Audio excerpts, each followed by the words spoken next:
Hello everyone! Welcome to my mini vlog. Today is Sunday, so let's go to church. If this your first time seeing my video, padayon na. Una sa tanan, ato sa ning hipuson akong buhok kadali guys. Kay ako akong buhok di jud mi magkasinabot.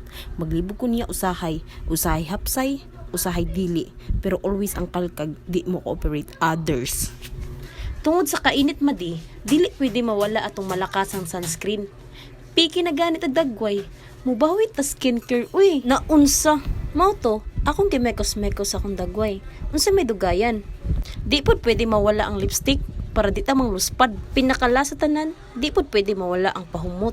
Maora to, maadto na ko, babush, moi. Nagsariling sikat na lang jud inyong anti og video ana no. Bisag nahihirapan na siya sa kalisod. Quiet sa ta kay nata sa simbahan. Before pud ko mauli, mohapit jud kong prayer room. That's it. I'm your Auntie Queen. Bye-bye. Mwah.